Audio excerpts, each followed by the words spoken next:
All right. So we have the knight and bishop versus rook. So yeah, the two are, each one is weaker, but power in numbers, right? So you can just gang up on weak points. But you have to have a clear plan though. You want to restrict your opponent and you want to maximize your forces. And there's really no rush here, right? You're not in any rush. I mean, what's your opponent going to do with the rook? What if they advance their pawns? Are you really worried about him advancing his pawns or it playing against the computer? And what are they going to do with their pawns? I mean, would you be concerned about it, or do you welcome the advance of their pawns?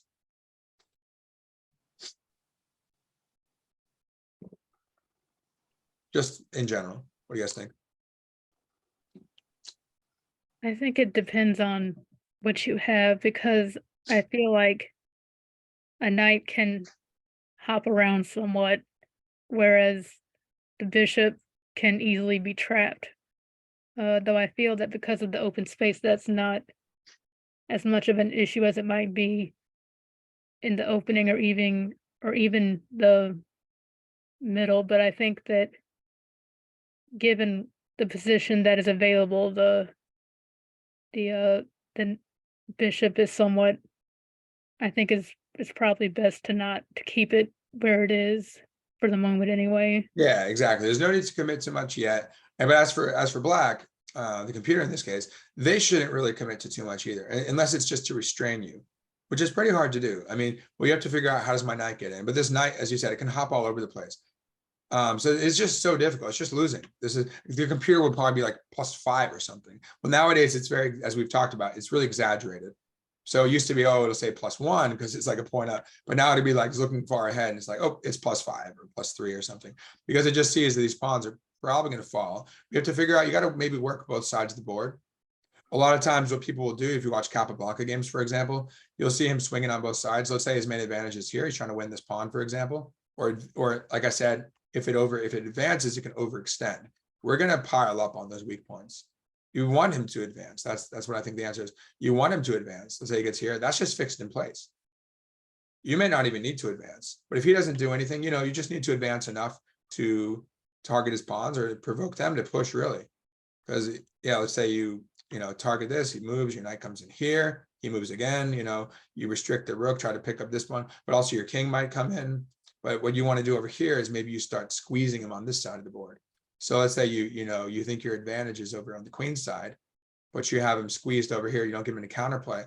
So you might end up winning a pawn like a G7 pawn, right? Like if knight comes to F5, it's just for example, but things like that. So stay flexible. Obviously. Yes. So for example, David, if it's white to move, then the knight, like she said, could just hop up to C5. Yeah. And if the pawn pushes, then he can just hop right on over to D7, and he's in a very good place. Yeah, one of these. Yeah. But you have to coordinate once you're ready, right? Yeah, coordinate. Oh, but for example, what if we we don't want to do too early, right? For example, what if you do it too early? Well, let's say you're not going to get your knight trapped. He can hop around. We're not really worried about it getting trapped probably. But let's say we're here and then rook D, just hypotheticals, because you kind of do want to do that though. It's very useful. You don't need to calculate everything most of the time, just critical lines. But I'd be looking at this. Let's say it's my opponent's turn. I'm just kind of thinking of hypotheticals like, oh, what can I attack? What if I start hopping with my knight? He's going to do, in general, he'll play rook D8. And then I have to move. And then where's the rook going? Well, if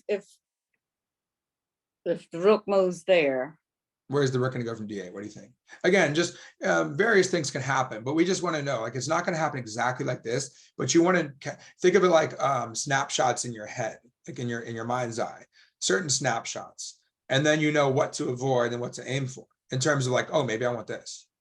Maybe I would love this with a knight on F5. Or maybe I would love to have like squeeze him here and then have a knight on C6. And if he walks into A8, something like that, so you have these snapshots in your mind. But what do you think about, let's say you have a knight here, for example, and he goes here, what happens then? I'll just move this over a little bit.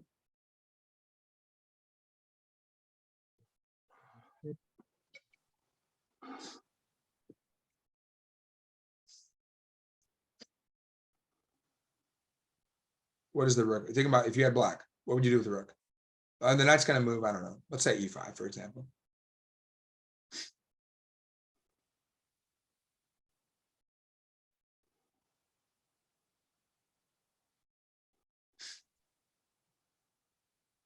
That I'm sorry, I was saying, I was talking and I was muted. I said the rook would just come down and that might use a pawn Uh, actually. Wait, hold Right. on, or the other Lynn, hold on, Lynn, or your wife's one, hold on, I think Lynn was saying something. Well, the Lynn without the light, Lynn was saying, what was that, Lynn? And then we'll come back to the other Lynn.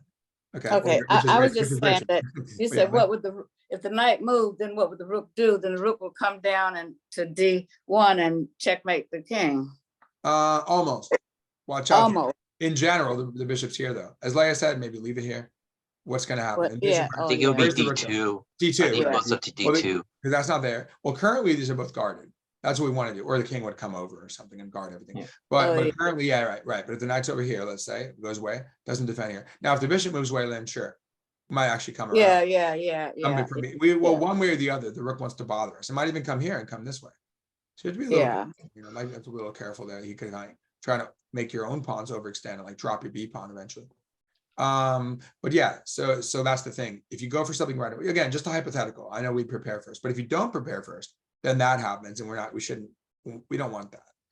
And it's the kind of thing where I want to minimize actually my calculation.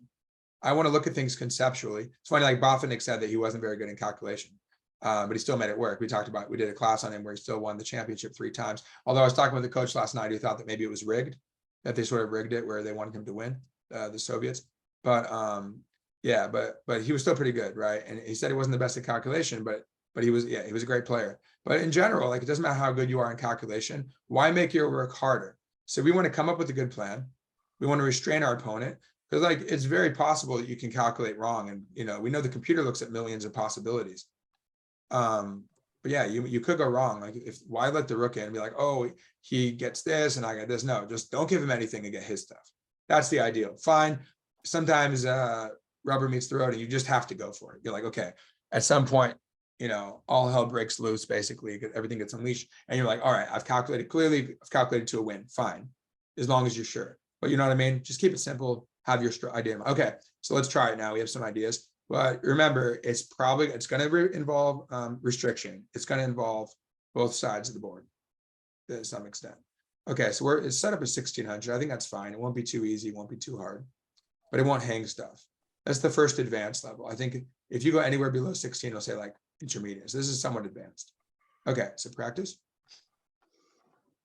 And we'll give the bar. Let me move away from the bar. Okay, it's saying we're at +2.5 or something, which is actually, yeah, it's more than the material says, because it knows down the road we're going to get more than just the point we have with the knight and bishop versus rook. Okay, so I'm going to get off those here. Don't worry about the evaluation.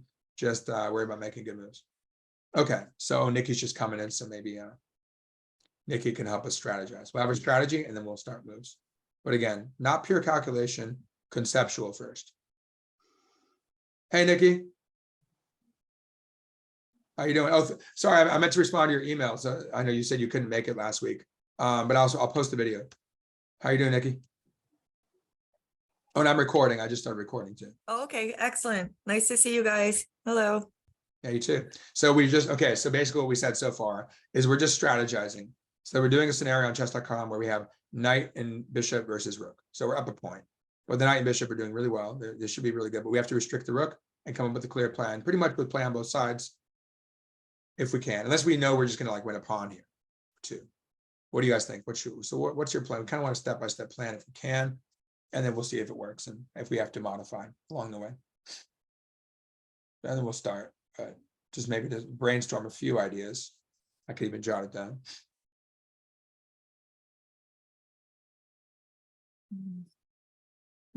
Maybe like knight.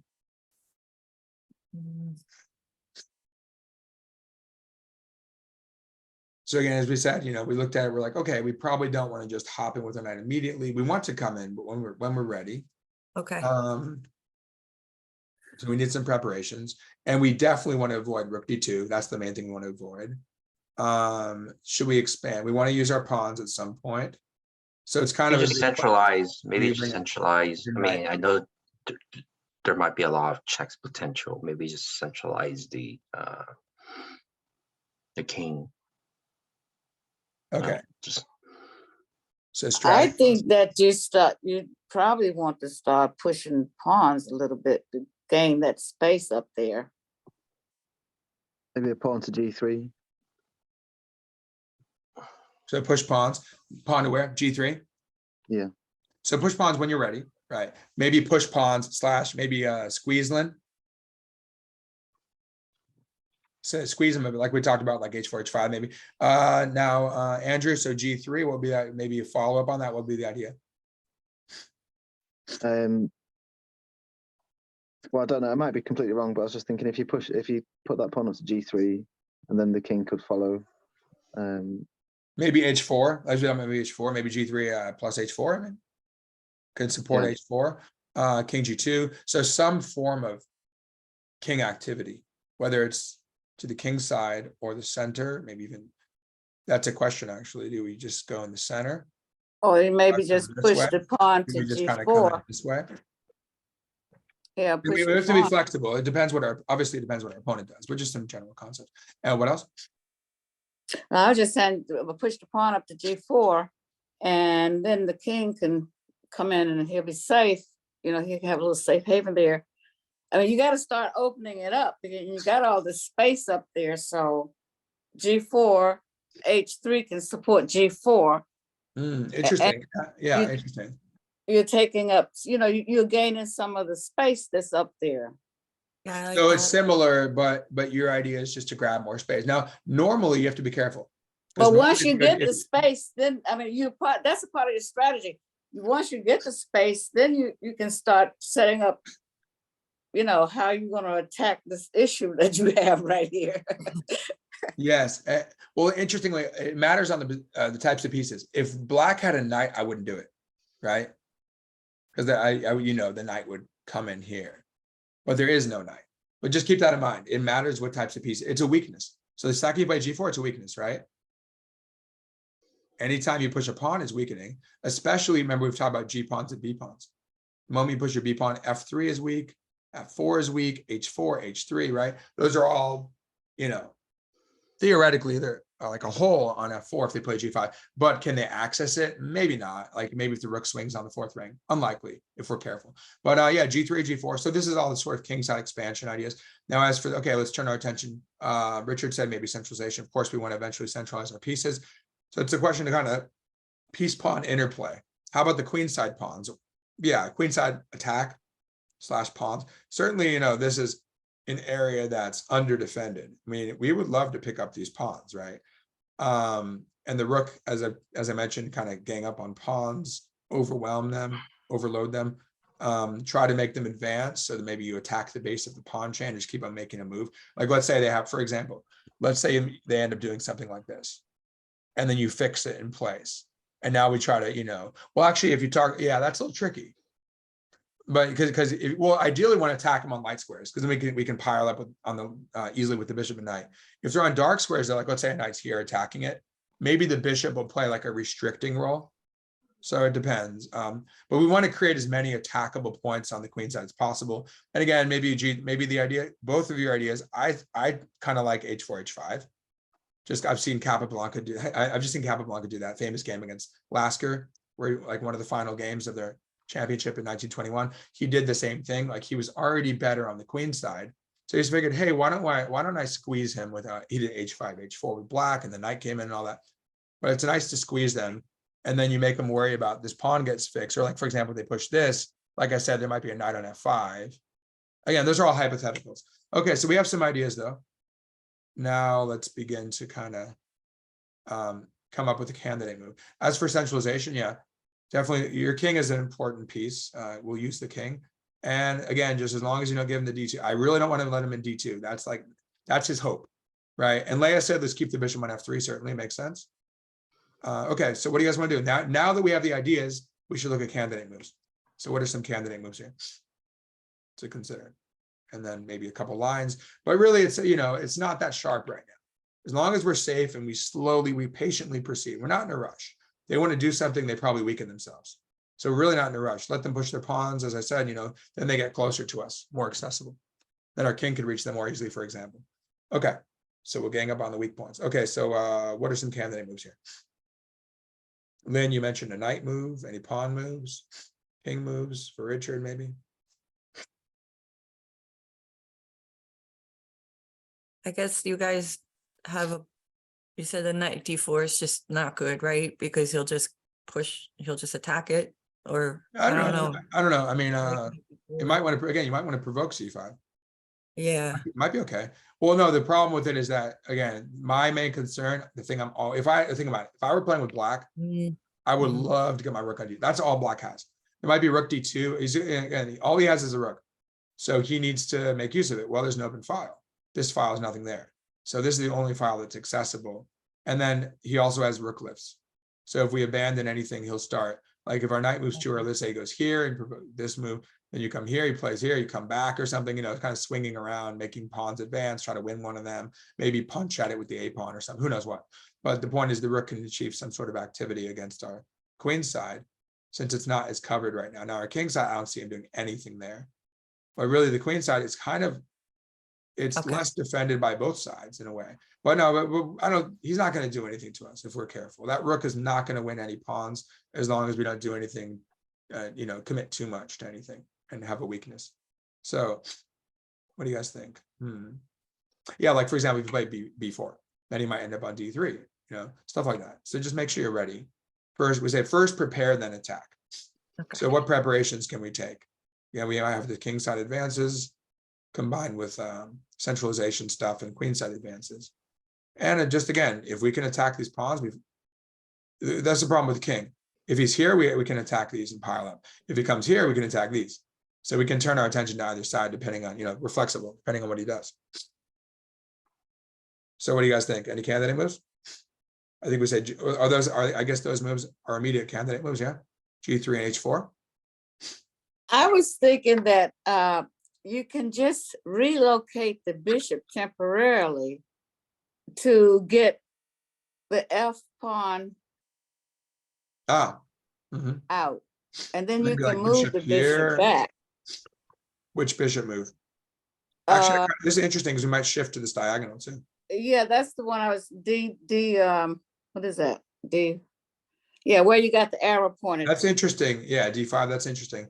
And then if you go C6, you can go to C4. And again, I don't think we mind, you know, it's kind of like if we go B4. The moment he goes C6 and B5 is weakened a lot. Again, the B pawn push, B pawn and G pawn pushes are the weakest, which is why people say, oh, the grab, you know, I think at least, you know, at least implicitly, I mean, the grab just seems weird.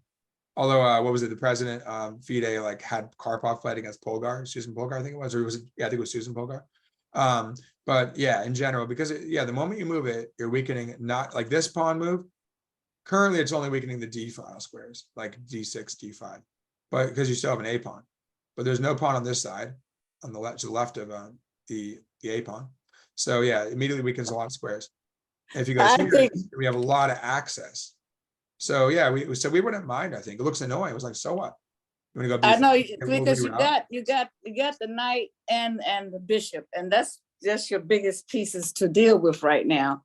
And he just has the rook, so you got to maneuver with either the knight or the bishop to Yeah. try to centralize. You know, And the king. uh-huh. Yeah, I like it. I like that concept. You attack F7, so you kind of provoke some pawn moves. We might want to just play provocatively, really. And then we can improve our knight. And then we'll, yeah, we don't want to rush our pawns until we're ready, probably. So we centralize our pieces, we push our pawn. That seems like a good idea, except for like little tight moves. These are kind of tight moves. But if we start going, you know, B4, B5, we better be ready for all this, you know. Maybe Yeah. it works, but we got to be ready. Okay, I do like Richard's idea of the king move as well. So I like this. I like your guys' ideas. I like all this stuff. G4 is more committal, right? But again, G5 actually is interesting. If he goes G5, what does that weaken pawn-wise? Which pawn does that weaken fundamentally for black? F pawn. The F pawn. And the H pawn, actually. Well, Yeah, yeah, H because pawn. imagine, where's your knight going to go? Where would we love to have our knight if he plays G5? F Uh-huh. And he's ready to go. F what? F5. Exactly, because just anchor your knight. You have a nice outpost right there on F5. And then we attack H6. And he can't really go here too easily. We just win the pawn. It's like, yeah, it's a double pawn. It's an outside pass pawn. Who cares? I'll take that. And on double if we want. So that looks great. Yeah, so G4 is fine. But again, be careful about G4. It's weakening just like B4. We really would love for him to move his pawns. So I do like the piece play ideas. So maybe you guys choose. You guys could vote if you want to, just, just shout it out if you like it. But bishop b5, and also maybe we can attack f7. But if nothing else, kind of provocative. And yeah, probably want your king of the game at some point. And that can cover. It's just a question of do you want to shift him or just keep him in the middle? So don't let him get bothered too much by the rook. Okay, so what do you guys want to do? Have some candidate moves. Some pretty good candidate moves to choose from. Weigh them out. But I think that's a good way of Lens is making the a best. decision. I like lens.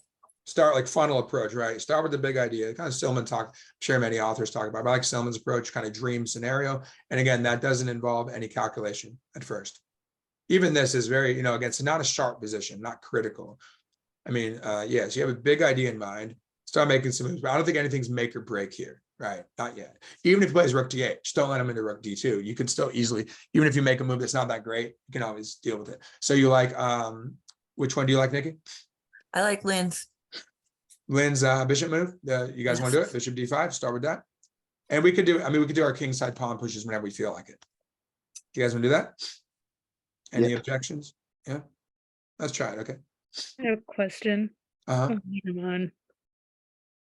I'll move it away from the best. So you see the lines now. But yeah, it likes both. They're both fine. So anyway, I'm going to move away from all that so we can just focus on it. Leia, you sharing anything? Feel free to shout it out. What was it? Oh, Okay. sorry, I was muted. I guess my question with this is that with black playing c6, how do you respond to that? Well, again, it's kind of provocative in a way because we would love to have fix it here. If we get a chance for c4, c5, I'd take it. And then, try, imagine this dream scenario. So again, we're talking about, it's very important to think of dream scenarios. It's a useful technique. Okay. So the bishop could just go back to C, what's that, C4? That's fine too. Yeah. Because if you And go then- here, obviously, it's one move attacks, who cares? And then you have knight c5 available, knight d4. Okay, Mhm. I see That now. pawn's a sitting duck on c6 usually. And if that one was, but whatever, the more I don't know if it's going to stay there, but the more they push, the more exposed they become. I see And, now. and not only our bishop and knight, but our king might become an attacker, warrior king, right?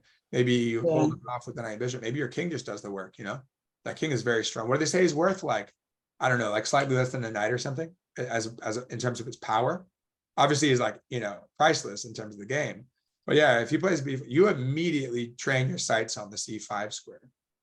You eat this one, or like come around here. It's like you're gonna just try to devour his, like queen style, like pick them out like ripe apples. Okay, so yeah, so we're fine with b5, Leia. So I think to answer that, so we can allow him to. I was mentioning c4, c5 would be great too, because once you're there, you can easily target, b7 maybe. You can't push too easily because then c6. You could even go back if you wanted to. Yeah. You could, but no, c4 is again provocative, interesting move. Maybe you come to this. Well, maybe Lynn, then we might start hopping in here to go here to win this. Again, I might insert like some king move. I might get a little closer with my king. It's gonna start bothering our king. Just be careful. Okay, so what do you guys want to do now? Do we provoke further or do we just retreat? Well, if the bishop goes back to C4, then the B pawn is probably gonna jump up. It may or may not, right? They probably shouldn't actually. I think that maybe if it's a 2000 or 2500, maybe like the higher it gets, it might not play that. But maybe the 1600 will. Now let's assume it does. If it doesn't, no problem. Let's assume it does, then what? So if it does, then you just reroute your bishop Yeah, to no problem. move him back here or there. Actually, I kind of like him on d3 because we want to shelter our king, like we talked about, right? Again, that deals with d5. Let's say we shelter him. And then we don't we have to worry about, c5, c4, but not now because our knight's coming. But again, if he does this, kind of like doing this, but with a knight there. Remember I talked about that? If you go g4, g5, if there's a knight on g6, great. Knight coming in. That's great for black.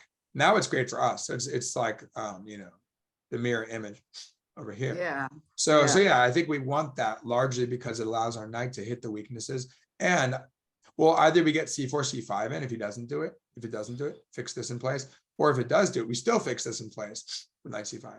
Okay, so what do you guys think? Provoke more? Or why not? Mhm. didn't do it. Oh, so now it wants us to like come in and eventually get here. Okay. So now we have the issue of the rook trying to come in if the knight moves, the knight does want to move. Another idea is we can begin to thrust some pawns, like maybe the A pawn is kind of interesting, but certainly I like the piece maneuvers that we're looking at. Because I think we really do want to provoke, just don't lose something, right? But we're not really Right. gonna get forked that easily, like unless you go here and here, like B5, right? It's very hard to get forked here.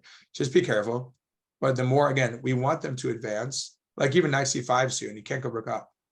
But yeah, if you move your knight, he comes in. So what do you guys think now?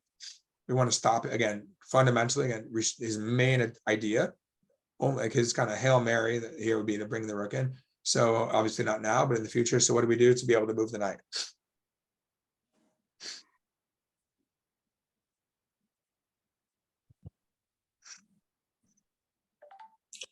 To move the knight. Move the knight where?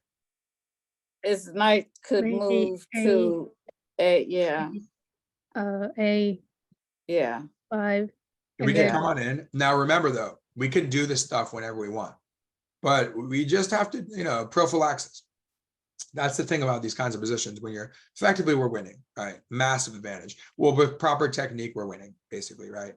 That's where we have what we want. We'd be very happy to exit the middle game with this position.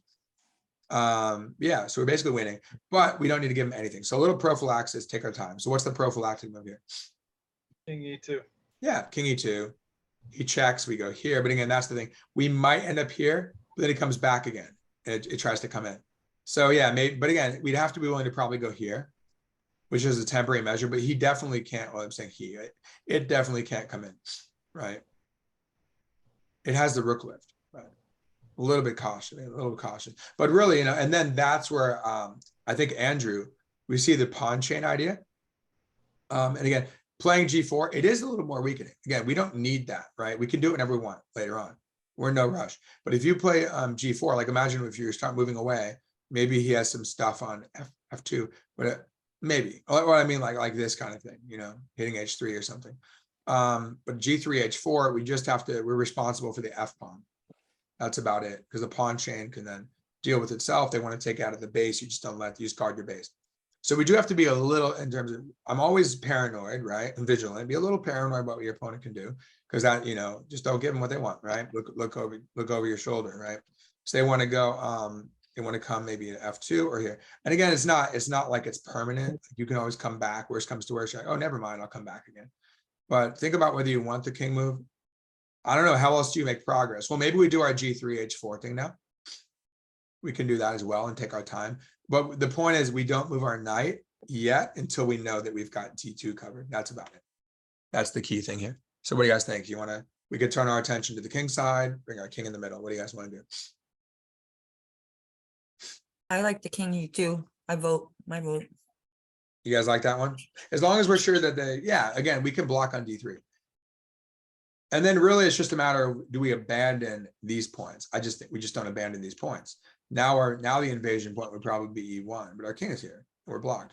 So as long as, again, you don't have to calculate every move. You just envision our king getting in. If it needs to go here, go here. And then our knight is free. And if maybe you move, if he's pinning us, you might move it. But he's gonna have to deal with B7. So he'll have some problems. All right, so you guys want to go with that? Either way, it doesn't matter. You can always play this stuff later. So any preference? You go with Nikki's. I think Nikki and Matt. You guys, maybe someone else. You guys mentioned King E2.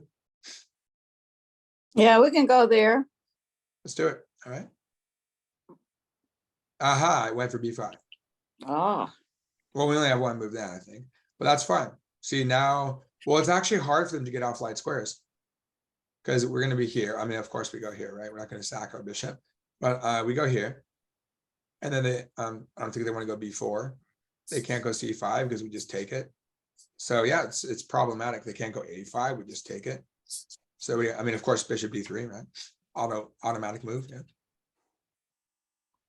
Yeah. okay. Yeah, I mean, there's no other way to save our piece, right? Well, the thing is that now we might have a knight move like knight T4. Yeah, that's what I was. Yeah, no, well, not yet though, right? Not yet, no. Maybe now. Yeah, maybe on the next move. So G6, okay. So it's not good for them to place more pawns on the light squares. Maybe F5, I mean that, yeah, maybe they don't want us to go bishop E4. Or we'd have like, some F5 tricks or something, so just be careful. But yeah, certainly we could put a lot of pressure on the queen's side. And we may not even need the king side advance. We may ignore the king side. That's just if we need to, but if we can just pick off, especially because I don't think B5 was a good move. It's probably a big mistake. It just helps us access. And again, maybe, what I was getting at is if we decide to move this, we got to watch out for the rook counterplay, which you don't need, unless we're sure that we're going to eat all the pawns and just get a pass pawn coming quickly. But we don't need to, no need No, for but- complications. If we can avoid the complications, we'll avoid. It's just a good method. So in terms of endgames, you don't need it, again, you don't need to know all your theory. If you just stop them from doing what they want, their most obvious ideas, and you want your thing, but you just don't give them counterplay, that's restriction of counterplay is a huge part of technique. So in this instance right here, if the knight was to hop up to C, 4,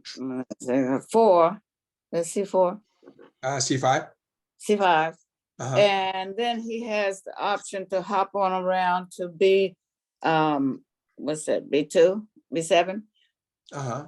And then the king, the rook is restricted. He may want to go over and check the king once the knight gets to the B.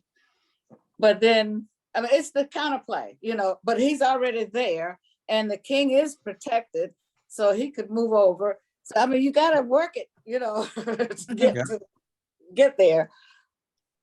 Yeah, But and that's where our knight starts kind of probing the position. So it might be that way, it might be via B7 to A5, and that's interesting too because then we might go with B4. Yeah, Plays maybe bishop here, trying to pick A up. to B. Mm-hmm. Yeah, you might go there. Well, actually, you might just do it right away. That's another option. Yeah, you might yeah. go. So we have like 3 knight options if you want to do a knight move, which is very possible because they're not really good pawn moves. There's no need to play. Well, the thing is, we don't want to trade off pawns unnecessarily, especially because they're weak. Why help them trade themselves off? But the more pawns we trade, the closer to a draw we might get. If we liquidate, So David, if the knight went over to D, D right in front of the bishop, and the rook definitely wouldn't come down to get him. I mean, you got to, prod your position and push your opponent a little bit to the edge, because if he doesn't come down and get him, then the knight can hop on over. I mean, that's the benefit of the knight. He can move around a lot. yeah, And exactly. It's just he's he's gonna get him punched as the drunk. defense. You put him right there where you got the arrow, and the rook is not gonna come down and do that, because then you're gonna get a queen real quick. Right. And you could probably allow that, but we probably don't even need to. I think we'll probably cleanly win the C pawn or make it push and win the B pawn or something. But yeah, we'll make him punch drunk a bit. Okay. So what do we do then?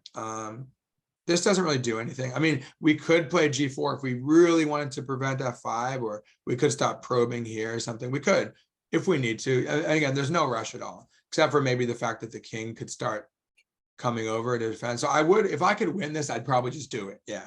Because I mean, give them a few moves and they'll make it a little bit tougher for you with some sort of king defense.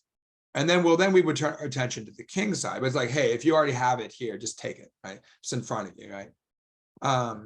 One bird in hand, right? So what do you guys think?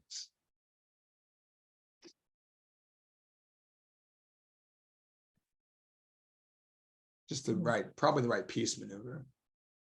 D4 with the knight.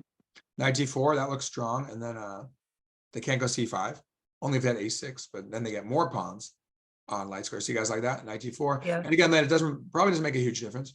That's an immediate strike. And it's centralized. Can't go wrong with that. Yeah, it'll take longer, right? C5.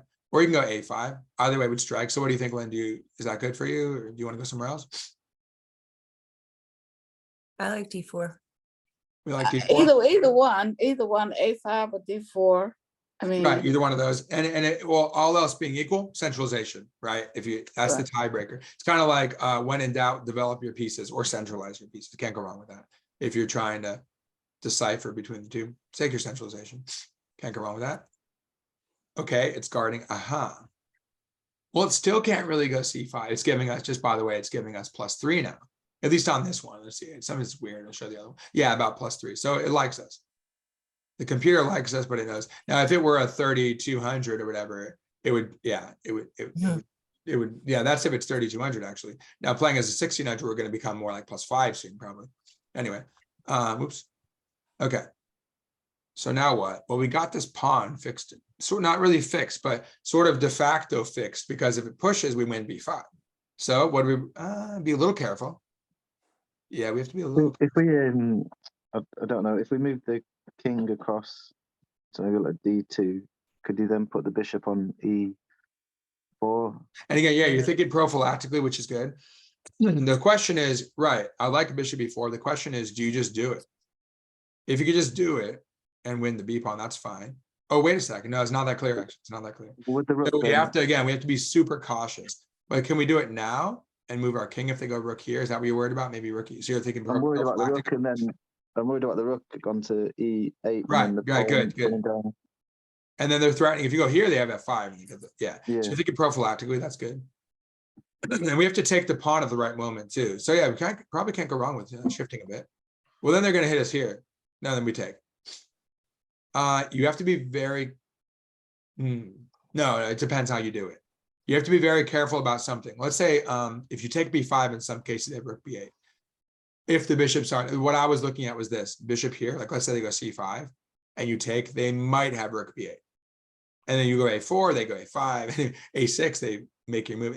Maybe, but there's counterplay, right? That's where they get counterplay. So for example, I'm saying again concepts. This is a little bit more hard calculation. Well, now again, this would probably meant by king here. Then they come back and yeah, messiness. See, that's where their rook starts to do stuff to us. It's a little more hard calculation, but even conceptually, we know when we bring our king out, it's more vulnerable. Our pieces are centralized, but they do have the hits with c5. Okay, so yeah, we have to be cautious for sure. The other thing is though, here, bishop b4, c5, knight takes b5. We certainly have to reckon with rook b8. See, and then they're gonna make our knight move with a6 and take, yeah, I don't want that. You guys see that idea? So it's a little early, Mhm. right? Might be a little early. Yeah, of course, I would have done it right away. Well, Of let's see course. here. Yeah, it might get a little complicated, Yeah, Um, but it's good. It'll look like, but again, take it to a little more. that's where your preparation first comes in, right? First prepare, then attack, right? I think you might not have been here yet, but we talked about, preparation first. And generally speaking, I would probably move my pieces first before pawn advances, like we mentioned, because you don't want to overextend yourself as well, like pretty much like black has done here. So king d2, what do you guys think? Rook d8 might happen. No, just take now. That's fine. That's a clean pawn. We're still covering e1 and everything. No advance of the rook. No infiltration. So what do you guys think? King d2. Sure. All right, let's go with Andrew's move. Looks good. Okay, they're just moving their king. Okay, now what? Now do we have bishop e4 or do we need anything else? Well, let's calculate it because it does threaten the pawn. Well, actually, similar idea, right? Bishop e4, and it doesn't look good, but we have to know where we're weak. Or what's our main weakness here? Or sort of, well, temporarily tactical weakness. We can guard it easily, but like c6 these are permanent weaknesses, like c6, because it doesn't have a pawn that can guard it. So for example, where's our weakness tactically we gotta watch out for if we want to win the b pawn, for example? You have to play c5. Which one was that after rook moves? B2? Right, exactly. So bishop e4, c5, and then rook b8 stuff. So that's where we, as long as we secure b2, I think we just get it. Probably just get it. So how do we secure b2? Maybe b4. This gets a little bit annoying. Maybe b3, maybe king c2. We have to watch out for, again, then he has this annoying stuff that has this. So what do you guys think? So again, prophylactically, not to say again, like let's say, for example, let's say you go here and it goes here, like, oh, I don't like down to come back. And then it comes back. And then you're like, all right, now I play b3. So you might shuffle once and repeat. You might repeat twice. Just don't, rather repeat once. Don't repeat twice. That's the threefold repetition. Okay. So what do you guys think? We got to think about all this. They have the rook b8 idea. So once we just anticipating this, pretty hard calculation at this point. You're like, but again, conceptually also, say if I attack c6, they can play c5, and then when I take, they have rook b8. So the point is, you want to be able to take c6 without any complications, or rather take b5 as well as take b5. Either way, We target C6 with bishop E4. And we either win it for free or they have to move it. But the key is we want to be able to take this just cleanly and not worry about rook B8 because our B pawn will be secure. So pretty much how do we, once we, it's very important to realize that, as you said, Nikki, right? You would just secure first. If you were going to do it right away, you might get a little bit, just unnecessary. Because then if it takes here, that's bad. That's Yeah. what I'm talking about, right? Whether it comes this way, as we discussed earlier, or whether That'd it be a comes this way. That'll be disaster. easy to miss. What's that? Yeah. It would be a disaster if we got down Right. there. And very easy to miss too. Yeah. He's like, oh, thanks for the pawn. I can go A4. Like, wait a second, they have A6. Wait a second, did I miss something? No, not really. I don't think so. If you got this pawn, now you're gonna have to move it pretty much, and they're gonna get this pawn. So that's why we can just deal with it. How do we deal with it? I say before. Yeah, oh, B4, B3, pretty much, yeah. King C, Yeah, well, again, as I mentioned, King C2 here. So pretty much let's weigh out, choose between one of these. Probably the book. I would go with B3 because it lends support for, A can support it. Well, a C True, can support it too. It's not as fixed. Yeah. Right, we have more options. So when in doubt, do the one that's not fixed. Unless you're no, I don't know. Well, you're fixing them in place on light squares. So they're both, it's actually fixing it is possible too. But here's the thing. If you need to fix it, fix it. But if you know you're going to get it anyway, this is certainly more flexible in many like king and pawn games. Keep that in mind. My student did that recently. He's like, he shouldn't have done this in the king and pawn because it took away moves that he would have had. So he didn't have any tempos to gain. So he ended up being Zug's wrong. He could have still saved it, but still it got bad, got more difficult. But if he had gone B3, it would have been more flexible. So this is certainly a flexible move. But if you're like, look, I know I'm going here and here, I'm going to win that. They might have annoying stuff with like A5 though, and A5. You never know. So like B3, they can't really do anything to you. And you might even support A4 or B4, but either way you can, you might support C4 later. Very solid, you can't touch anything there. And then we cleanly win the B5 pawn, right? B3, C5, takes nothing to do. And rook B8, come back, B3 solid. So what do you guys take, B3 or B4? B3. B3, Else? yeah. Looks fine. 5. So a little counterplay, but again, we gotta be a little careful. So the question now is, well, is this, well, maybe I want to go here, we might bypass at that point, because these guys are going to fall. These guys are going to fall at some point. Okay, are we ready? Are we ready to either? And I think, unfortunately, I can't do too long today, but I think once we know they're collapsing, like, okay, if we have knight, bishop, and pawns, like we know it's done. We just support the pawns, and we don't give them anything. Now you move the bishop up to now you threaten the pawn. Right, looks And good. make him move. Oh, Okay, they so- have this move. That's kind of annoying. It's kind of Oh, annoying. that is very annoying. Well, we can push. Oh, they're trying to get on light squares, on dark squares now. Interesting. So it's not over just yet. Well, the question now is, should we just snatch the pawn and then snatch this guy? Then they're going to hit us. Oh, wait. Well, not necessarily. If we They got take and Joseph in a take, we pin. just don't want to let them do it. Our knight can be easily guarded. Be a little careful. Okay. And we don't want to let them get here, but our bishop covers A8, so they can't attack A2. Worst comes to worst, get bishop E1. I mean, obviously, we want to keep it simple. Even C4 fixes everything. Like they go C5, knight C6, rook A8. Yeah, it's a little messy. Can't quite get there yet. We'll still probably win, but we want to keep. We do want to win C6. That was smart though. That was a pretty good idea. It's not bad at 1600. So what do you guys think? We just want to win that pawn. How do we get it? Can we just take it?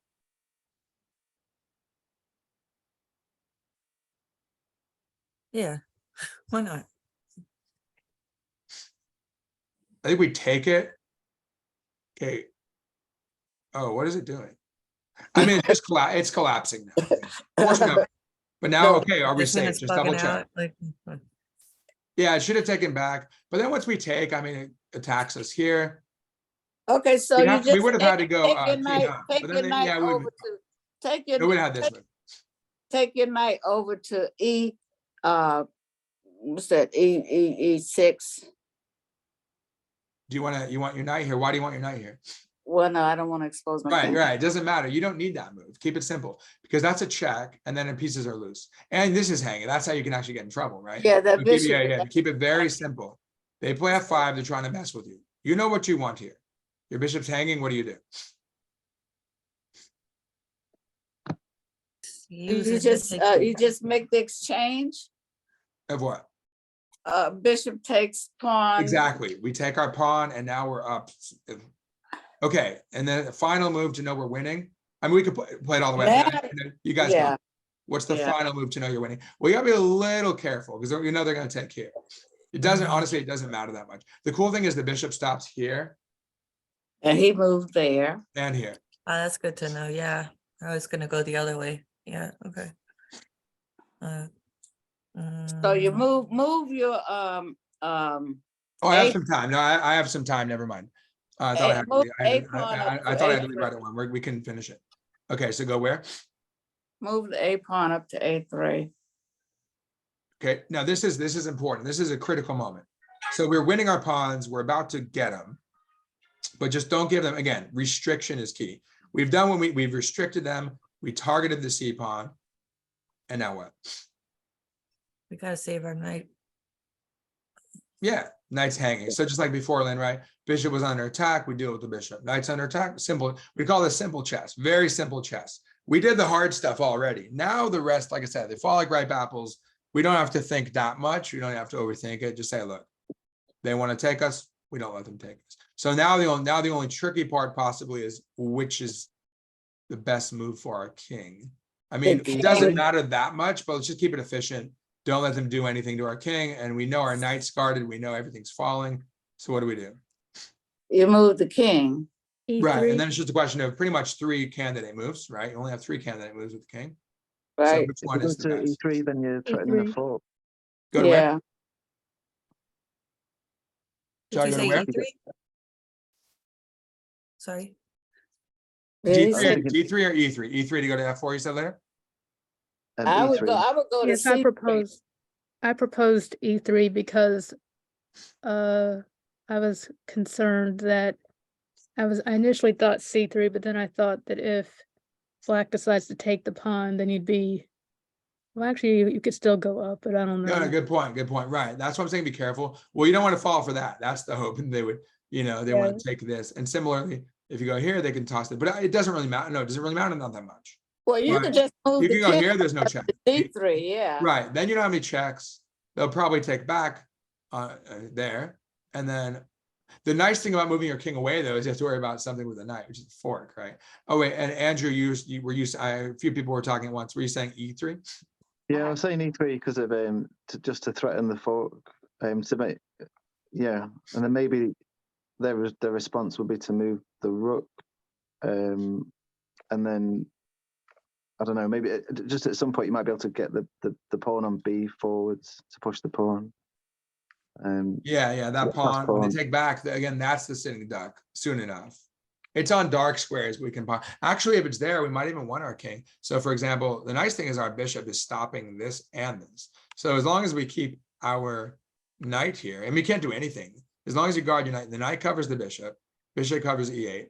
He can't go here. If he goes to D6, he still can't go here to E6. So he can't really get on they want to get the rook. They're very frustrated. They would love to get on the Hey, E file. Carolyn. The knight covers the bishop, king covers the knight, wherever it is. And you could potentially go here to here. So you're actually closer to winning the B pawn. Oh, what's that? I'm sorry, Lynn left. Oh, I bye, just Lynn. wanted to say bye. Oh, right. She has her call. Okay. Okay. Let's see. Yeah, but good. Great stuff, Lynn. Lots of good input. So, and so you were thinking, Andrew, so there are a couple of ways. So Leah, you're realizing that this is not a huge deal. Just don't blunder and take it, obviously. You can go here. That's actually very interesting. It's not about one, again, these are not about one, like 96 earlier. We don't need that. And same with this, we don't really care that much if we know we have this setup. It's about setups and conceptual. Because the only thing you need to calculate is don't lose your knight. And it's conceptual though, because the king guards the knight guards the bishop stops some nonsense. So we know the counterplay stop. So this is fine. This is fine. This threatens the fork. King E3 threatens the fork. They probably throw the pawn at us. But then we go Yeah. here, we still have the threat. So they're all pretty good. What do you guys think? I've changed my mind. I think C3. Yeah, that's very interesting actually, because we kind of know. Well, the nice thing about this is we have a double threat. We're threatening this is to take A5, and that's just game over, right away. And we're pretty much, it is game over, really. Once you consolidate, yeah, this is obviously game over. We get the fork, and if they take, then we go king b4, and then once we consolidate everything, the B pawn is going to fall. That's a little trickier, but I don't know. Actually, the interesting thing about King E3 is that you keep this fork option alive and you keep the take option alive without getting forked. So that's highly Now this is pure tactics. So we know the kind of, really the main setup we need is to guard our knight, which guards our bishop, which restrains them.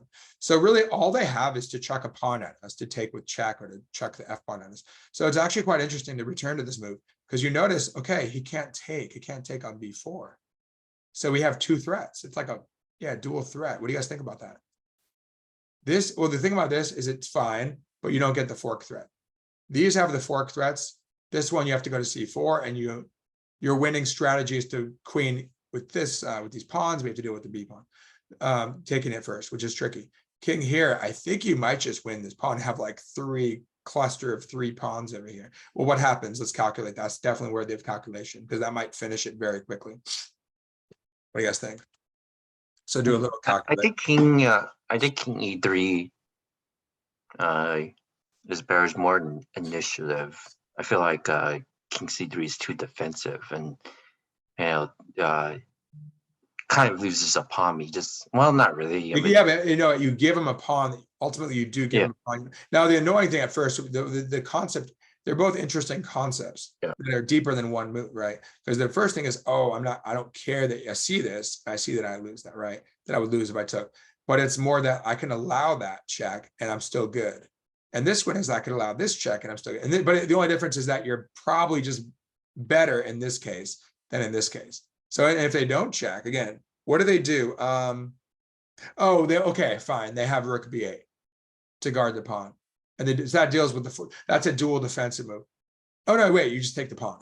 No, they don't have anything. I don't think they have anything, because they can't guard the pawn. The rook's hanging in the corner, the bishop. Can't go here, just take, everything's guarded. Yeah, I think King E3 is kind of the sidestep move. And again, this is like the teaser. You see F4, you notice that, right? Like, I noticed this move and I don't want to do it now. But you have to go deeper. Like, that's a teaser move, because I go King E4 and I'm just done. It's just done. Because I'm going to win on finally their queen side collapsed. And again, if it had been like a 2000, it would have given us a little bit of a hard time. But we see how bad it made 2 huge errors, B5 and probably those seem natural enough, it didn't work.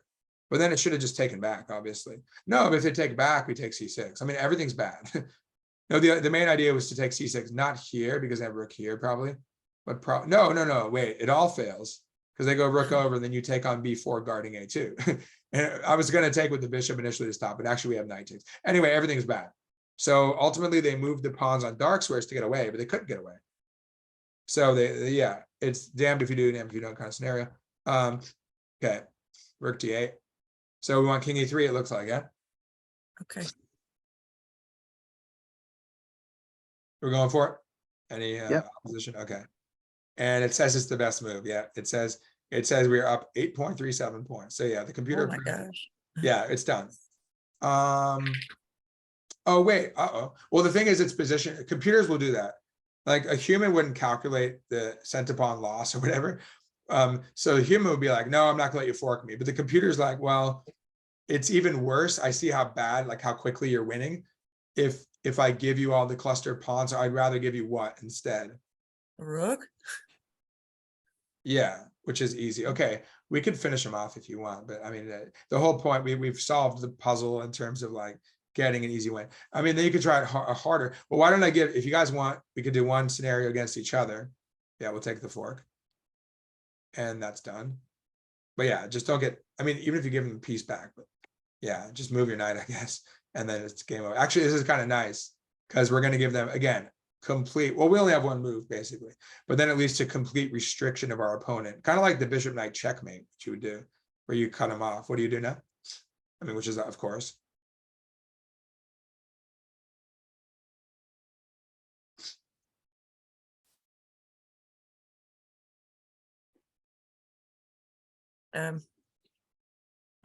Hi, Leah. Knight See you later. B, knight B, whatever it is, B2, B7. Yeah, exactly. It's forced, but it's nice because it also cuts off, like makes a wall. And that's a wrap.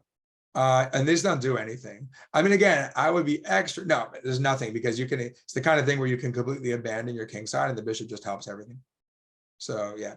But in the meantime, we're gonna get the queen. So I don't know, what do you guys want to do? Let's just look for efficiency. I mean, let's say you're completely beating someone or someone's a much weaker player.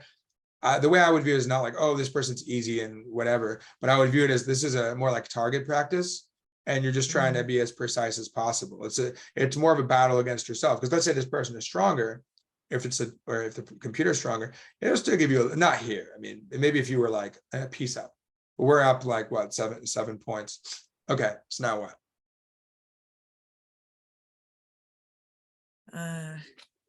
King D4, maybe. Yeah, you can't go wrong with that. Just centralize it. And we go back to Richard's idea. Let's just mobilize the king. Definitely can't go wrong with that. Because and besides, it just looks nice, right? Aesthetically pleasing. Let's have a nice king in the middle. Dominate their king. Okay, well, one move. Do you take it or push it or ignore it? I mean, you could even go after this pawn, or you can go here. I mean, you could take, I would just try to, your challenge now is basically just to be as efficient as possible. It doesn't matter here, but you should always be as efficient as possible. Just good habit. I'd take it. Just take it and then go on with your business. Yeah. Only thing is Yeah. that, you know, they're going to hope for this, but actually if you take, when they go H5, you go G3 and you lock them up. The other thing is that even if they get a passed pawn, take, your bishop covers anyway. So you don't really have to do anything, because it's kind of funny. The knight just doesn't, well, there we go back to Lynn's idea of knight B7. The knight ultimately ends up on B7. It just sits there because it just, the bishop's doing its thing.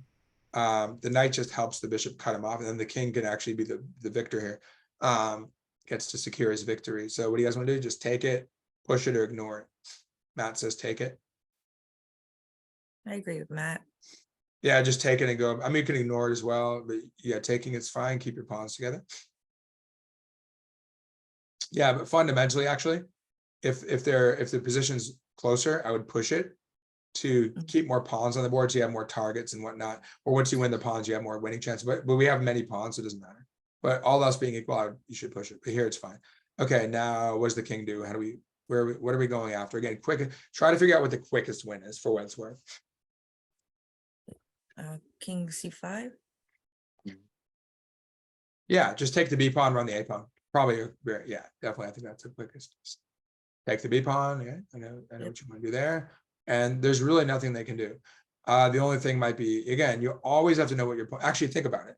You always have to know what your opponent wants, which is, right? Take your F pawn. I mean, again, even if they take your F pawn, it doesn't matter.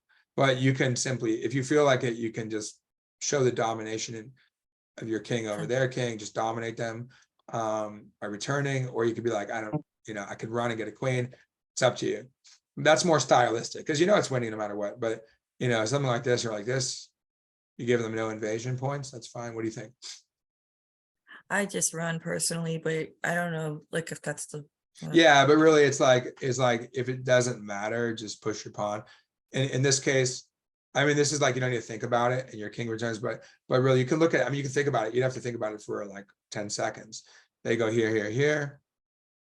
I mean, they do get they get your F pawn probably. You can push your F pawn. You could play F4. I mean, yeah, you have to think about it for a little bit. It's like, but if they take, it doesn't do anything. Yeah, so basically like, okay, you can take, and then I'm gonna go mate you over here, right? What's that? Doesn't King C4 block them though? Here? Yeah. Yeah, just like, I mean, if you want to They be, can't this is the penetrate. thing. This is kind of like just torturing them. You can just be like, look, I'm making a wall. You're not getting in, and then I'm gonna push. So it's up to you guys. What do you think? Let's I'd go try with and the, keep it like you out. guys said, like the domination thing. Let's go. Yeah, we could be all light squares. That was kind of our attack on light squares. Everything on light squares except the F. Okay, if you want to do that, doesn't really matter. King C4. Yeah, what Matt said or what you said. Yeah, this is just going with winning the pawns on light squares. This is fine. I mean, no matter what, whatever. I mean, no matter what, you're cutting them off. And then, again, your bishop covers the diagonal, and then we push, of course.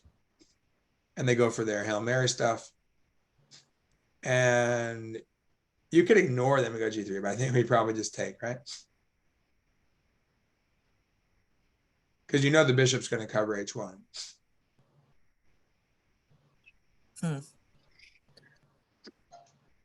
Yeah, I take it. I'm sorry. Even though I know it covers it, I just wouldn't want to mess it up. Take I this. know you can't mess it up, but I Yeah, still just- would take it. yeah, it's fine. Oh, you can mess it up, trust me. I mean, yeah, you know, those things can get messed up sometimes. So just, you want to do it in an unthinking way at this point. Well, you want to think about earlier, like not to hang your knight. This is just common, no, just play common sense, and then you get your queen. And it says plus 100 right now. That's good. I don't think we can mess it up. You could make your work hard and get a rook, but that's just, okay, again, we're trying to checkmate as quickly as possible. It says mate in 6. Let's see if we can do it. Okay. I mean, I feel like given that it's not the strongest computer, it probably let us mate quicker, but let's try and do it in 6 or less. All right, then. You guys have some weird thing with the queen, like they go.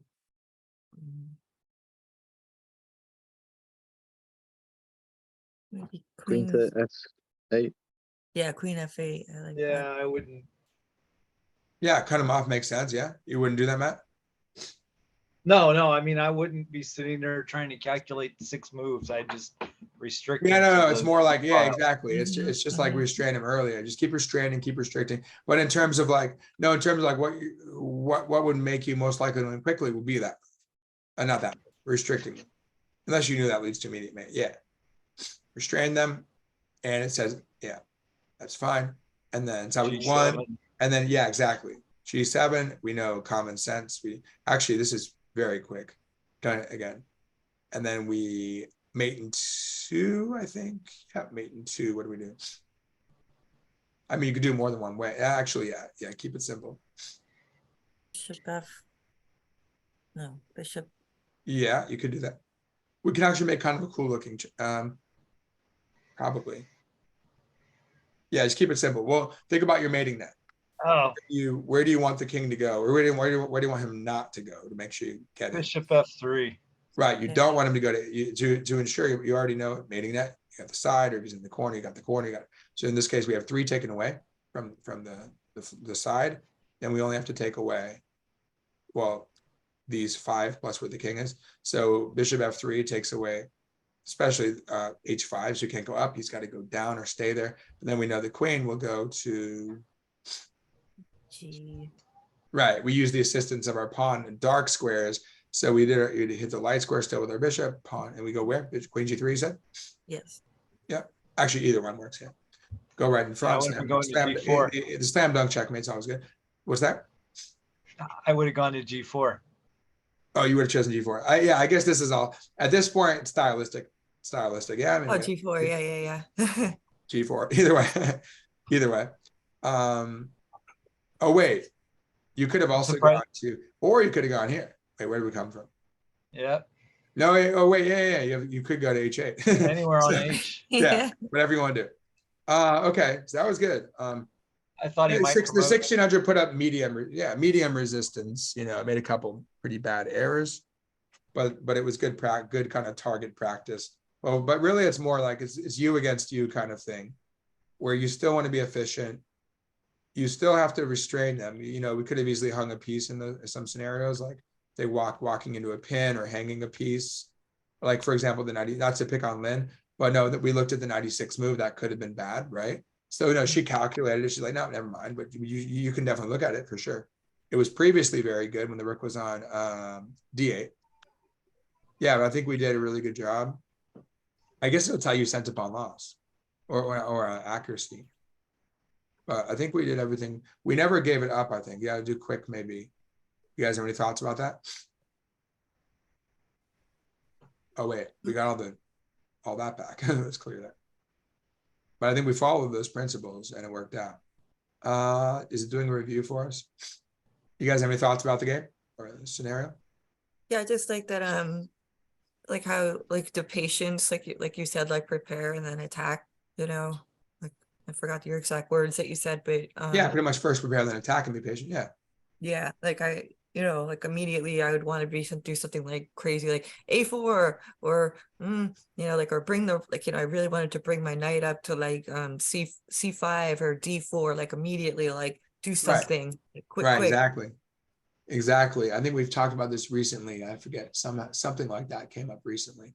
Well, it's like sort of like the threat is greater than the execution. It's that, what maxims can we use? First prepare, then attack. But really it's that if you begin by a lot, like even if you throw, yeah, as you said, if you throw a pawn forward first or a piece forward first, it won't be coordinated. So you want to be harmonious, well coordinated. Yeah, so we basically didn't make any errors according to the computer. And you can see this, the point is it never spiked, or there was never like a nade or something. We never had a huge, cliff, dropping off the cliff anywhere. So that's the most important thing. Well, since we were winning so much, it doesn't even show us a slope. But the point is it went from 4, it never went before 4, under 4. And then it goes under 5, 5, 9. And then 50 and then 100. So yeah, nice job, guys. Any other thoughts about it? Maybe we could play each other now. Who wants to be the guinea pig and maybe try to do it again? Or you could try and play against me if you want, but have a significant material advantage. That's what I'll do with my students sometimes. Like I've been doing that a lot recently. It's pretty fun. So there's one where they'll have, I think we may have done that once. I like the one where you have both sides have a knight and a bishop, or no, 2 knights and 2 bishops, take away the heavy pieces. And you have all your pawns, one side, and the other side is missing the 2 flank pawns. It's actually harder than it seems. So you try and get an outside path pawn or 2, but let's say I try to win a pawn back, right? If I get a pawn, then it's not that easy. So you have to restrict me, you have to be precise. So I could play you guys, so it'd be kind of like, yeah, just a training scenario where I try and put up resistance with it. Or you can try the one where you have, like, maybe what might be fun, I think, is the 3 pieces for the queen. And really, you're winning basically. Let's say equal number of pawns or even a pawn down, knight, rook, and bishop against queen. Like that's 11 for 9. Fundamentally, that's really strong against a queen. Yeah, you guys, but it's just, you have to coordinate. And I would refer you to Game of the Century. If you look at the Game of the Century by Fisher, just Google that on chessgames.com or whatever, you'll see his coordination when he has the rook, knight, and bishop. It literally is beautiful. I love it. So instructive. The c6 pawn guards the bishop on d5, the d5 bishop guards everything else, or the rook guards the knight or something, and the king guards the bishop, which guards them. Yeah, everything guards everything. Anchored by the bishop in the center, or the pawn that anchors the bishop and everything. So it's very nice. And then finally, when he restricts him enough, he makes sure there's no counterplay. His king gets nice and tucked in, no checks. And then he finally has his mating attack, the final assault, grand finale. Okay, so you guys what do you want to do? You want to play me like that, or play the computer, or each other? What do you guys prefer? Whatever you want to do. I'm unfortunately gonna have to duck out. I'm sorry. Oh, you gotta head out? Oh, that's all Yeah. right, Nikki. So we're gonna have it recorded, and I'm gonna post the Okay. other one too. This was all Nikki's idea to do the YouTube videos. So Oh, I think I saw you got a lot of people, so that's awesome. You already have like almost 1,000, right? Subscribers? No, Like, it's just like 600. No, I mean, I think the other thing is, I mean, if you really want to grow it, you got to do it consistently. I used to stream like Chess Night 60 games or some analysis. So I think you have to do stuff like that and probably make them shorter, because like barely anyone's gonna watch like a 2-hour video, I would, but that's But what if they like it, if they know that they like it and everything, they're like, oh, I want to join the class effectively, through the videos, or hopefully they'll join live. But yeah, I mean, it's more like to archive it, I'd say. But I do it got me back into wanting to do the channel, but just with family. Yeah. I just don't have spare time really to do YouTube. That's stupid. Yeah, maybe you can maybe you get somebody to help you with it, because I mean it's really valuable. I think that like you have a lot to give to a lot of people. And Oh, thanks, Nikki. yeah, I'm enjoying it. I'm enjoying it. So all ages for sure. So it's great that we have the adult class. It's cool. Yeah. I mean, kids, it's fine, but I feel like it's just a different dynamic. And there's the whole, I was talking with the coach last night, he doesn't like it, but the whole adult improvers thing. The hashtag. Well, I was actually one of the first ones, like Chess Punks thing, because we were discussing a lot. And someone was like, hey, we should make this into a thing. So I was like a coach, the only coach there. I wasn't their coach. Yeah. I was a coach, and there were like several, they were like 1300s, and suddenly they ended up becoming like 17 to 2000 level and stuff. So this whole collaboration through the Chess Punks, like adult, like Ben Johnson, adult learners type stuff, that's become pretty big. But yeah, it's great. It's great just to work with adults. I enjoy working with seniors as well, everything. Yeah, so anyway, not to say you are, but just every age. Yeah, so it's like it's grateful to find this. Like, I mean, I saw, like, I don't know, I came across it like online, like in like, oh my goodness, so he's just running a class, like, okay, cool, you know, and then I started and I learned a lot. I've learned a lot like over the Awesome. past, like, so I really appreciate it. Yeah, it's been great to And have you. Thanks for your support too. I appreciate it. It's totally of optional. course, Appreciate it. absolutely. Cool. Like, Yeah, whoever wants, that's the thing, everybody like should. anyone wants, but if someone like whatever, if they don't have the funds, like any resource, if they just want to jump in, there's no pressure. So I think it works Yeah, out. And it's like, I think yeah, that's that's like, because I do something with youth and this is like make an impact with youth and with adults. So yeah, I'm enjoying it. It's fun. Cool. Thanks, Nikki. good. I'll see you All right. in Happy New the Year, new year. Happy New everybody. Year. Okay, take care, everybody. Bye. So yeah, who wants to play? Well, no, well, actually, this might be interesting between. I think we talked about between Richard and Andrew. I mean, I can think you guys, maybe Matt's a little bit higher rated, right? What's your Matt's the same match with chess.com or Mike. USCF? I don't think I he has doubt US. that I'm higher rated than anybody here. What's that, Come Matt? again? I said, I doubt that I'm higher rated than anybody. You But actually what's have played. your- He's the only. You've played. Oh, Richard. Well, Richard works at a chess club. You've played, of course, rated. Andrew has never played. You've never played for like what's it called, British Chess Federation or something. You've never played through that, right? No. Oh, wow. But you played for years. I guess I guess I could start. I've only been playing for 2 years. But do you have lichess or you have chess.com? Are you talking to me, Andrew? Yeah, Andrew. Yeah, do you have Yeah, lichess? I've got chess.com. Do you So have I've played lichess? mostly sort of blitz games. I guess I'm probably a bit overrated on rapid. But yeah, No, I mean it's fine. I I'm- mean, okay. What's your username? I'll try. okay. Are we still being? Is this still being recorded for YouTube now? Or Yeah, I can stop if you want. Yeah, just stop Unless it. you guys are willing. No, it might be interesting, but yeah, Just share, I can totally stop could- if you want because we already did like this main thing. and I can share my screen if you It's up want. to you, Andrew. Andrew, do you prefer if yeah, we just do it like solo, just between us? What do you prefer, Andrew? Totally up to you. I don't mind actually. Okay, so my All right, my that'll be thing. fun. It'll be fun because we'll have a totally different dynamic in that game. So let's see. Oh, and yeah. Well, how about this? I'll create. Wait, you guys are using chess.com though? Guess so. Oh, I- no, you know what? I don't know if that's gonna work because on chess.com it's less flexible. You can play with odds, I think, against somebody, but I'm not sure if it has all. I think I'll try a normal game. If he's No, but I think 13. it'll be fine. I mean, it's up to you guys, but I mean, in this theme, you could totally do that even after. But I think if you were to take like I can send you. Oh, the thing about this, Andrew, is he could send you a challenge, like a link, Yeah. just a link. You can literally, it's very nice. You could just do it anonymously, you're not even signed in. But let's say he's signed in, and I give you the FEN. You go to the FEN, you challenge him, and you just send him the link on the chat. You click there, you're just in. You'll just be anonymous, and you can play him through that. You want to do that, or it's up to you?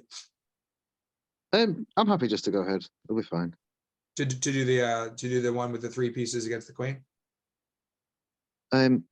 Sure. Any Whatever it is, any whatever. format, Okay, Richard, yeah. what do you think? I mean, unless you Yeah, really, that sounds good. That sounds unless you good. really want to play a live like regular game, but I think it would be a good training for you guys for Endgame. I mean, you may or may not, because you may or may not get an Endgame. You probably will if you're close, but still, you never know. So how about this? Well, it depends how much time you have, Andrew. I know it's late, like dinner time over there, but it's up to you. Do you guys think you guys can do that then regular? Or you hop in with Matt, whatever you want to do. What do you? Are you going to be on for a bit, Andrew? Usually we go till like till the hour for 2 hours. So you have to get dinner probably, or you got time?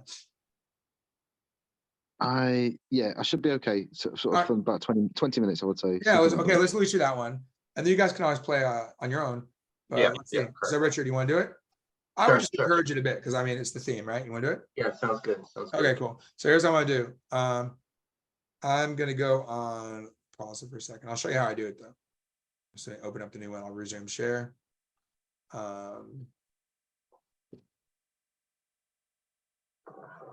Okay, resume share.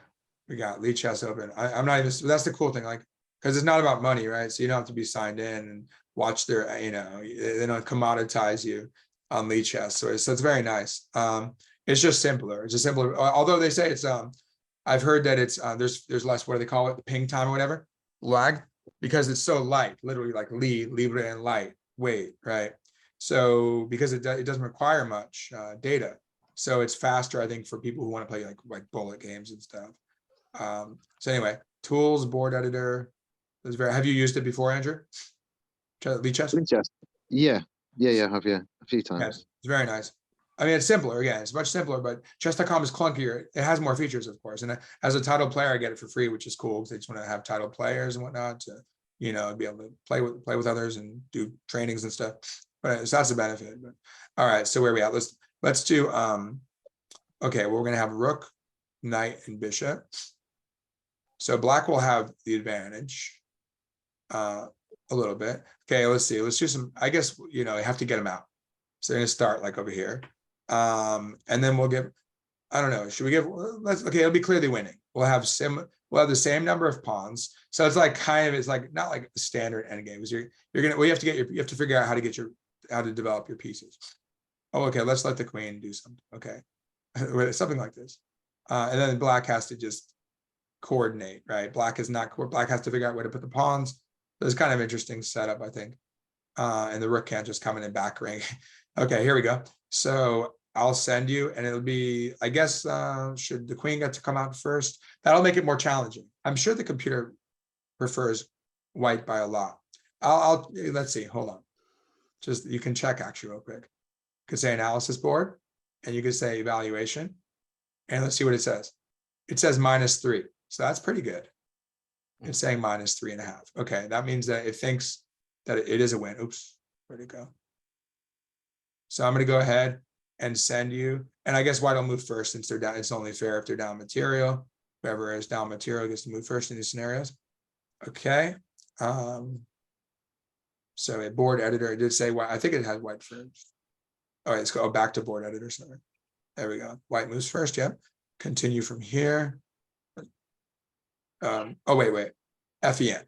So I'm going to send you the FEN. And then Richard, do you not set it up from there? If you go on board editor, paste it and say continue from here. You would just do this. You're in tools board editor. You're on the Okay. same thing. It'll just be a regular position. You go down here, you paste it in FEN, Okay. and then you'll say continue from here, play with a friend, and then Yeah. you take the link. And you Okay. send, So tools. it's a few steps. Or editor. And I'm sending it to you in the chat. Okay. To FEN. Yeah, I've sent it to you in the chat. So you Okay. copy and paste it into FEN. So that's your code, basically your code for as efficiently as it can, telling you Okay. all the And pieces. then white starts. It does that. It's kind of like zeros and ones to use White efficiently. to play and then continue from here. Yep. And then yeah, you click on, you could do random, white or black, whichever side you want, I guess, whatever you want to play on winning Yeah. side. Play Black. with a friend. Yeah, I'll play do with friend and random. just paste it. It's very cool. I like how they do it. So you're gonna stand and take random or what? Okay. All right. So Andrew, click that. It's randomized. Okay, and I guess I'll just share screen so it'll be in the recording. And what is your username again? Lichess? Mine is Grammar Hero, but I put right, the Grammar link Hero. there. What's I that? think Matt just has to click on it. Yeah. Once I'm gonna go to your page, Okay. and then I'll see your active games. Oh, I see a nice like stair-like progression there. Yeah. It's kind of, you know, like every time you played, basically, it just shot up like, well, you didn't play that often. Every time you played, you shot up like a Yeah, I'm mostly chess.com player. I see. But you know, I've been dropping lately. So now you can go to Lichess and get an inflated rating. They say there's like a little, well, it's like they say USCF versus, I don't know if it's like British as well, but I think a lot of chess federations are not as strong, I guess, is the different. So Andrew, is do you like see the 100 link points. that I clicked It's there? You can inflated click on for it, you. the Lichess link. All right. You have it? Yeah, I have it. Okay. All right. Okay, so you So sent it. All you got to do is click and it'll pop up in your browser, Andrew. Do you have I'm it? gonna share my screen. Oh, I have it. I see it here. I think if I share, Oh, okay. yeah, I'm sharing. So just to make sure it'll be in the recording. Okay. Okay, cool. So, All right, good luck, guys. So first strategize. Oh, wait, hold on. It says you're 2 up, right? I forgot, because we got, well, 3, if you have 3 minors, it'll be the same. Since you have a rook, that's an extra exchange. So yeah, 11 to 9. That's why it's giving +3.5 for 11 to 9. But it's still, I mean, you're gonna have to figure out, I mean, of course, white will put up a lot of resistance. yeah, correct. So it's not easy. So you guys feel free to kind of talk it out how you're approaching it if you want. Or I can. Well, comment. I'd You like can to read it activate and my bishop eventually. Bishop is too active. I just have to see what he moves. Right, depends what he does. Just generally, like, what would you like to do? You said activate your bishop first? Yeah, activate my bishop, activate my rook, probably, next time my king is already in the centralized, probably knight d7 or knight c3, and then, I don't know Yeah, if, just keep it very solid. It's kind of yeah, like we talked about last time. You're ahead, but you can't just like go for the kill right now. Can't go Right. for the jugular. Like you're not going to be able to. The queen will try and swing around and give you a hard yeah, time, correct. try to get perpetual or pick off a piece. So you really have to focus on solidity against a queen. Correct. Your pieces will be safe, and your pawns probably working with your pawns, and your pawns will be safe. And then you figure out based on what he does how you can actually proceed. But it's going to be difficult for sure. Yeah, correct. All right, so let's see what you guys come up with. Yeah, so I'm thinking of moving my queen to where it can threaten something that's not particularly well protected. Sure, yeah, makes Um, sense. Also, yeah, just moving the pawns up a bit towards the center. Right, yeah, starting with, in this case, starting with your queen, because hey, you might not even need to use your pawns if your queen gets to fork something. Yeah. So where's a good place for your queen to bother stuff? So I was thinking b4. Looking at, that's possible. Yeah, some way to go in there on the well, that would be the queen's queen side. Yeah, ABC area, those files. Yeah, b4, a5, stuff like that, and then you start like kind of sneaking in. Makes sense. All right, I'll be right there as you guys get started. I'll be right back.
All right.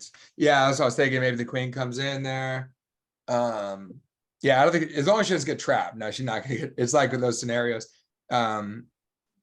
If a6 had been covered, but no, she's not getting trapped in there. Interesting.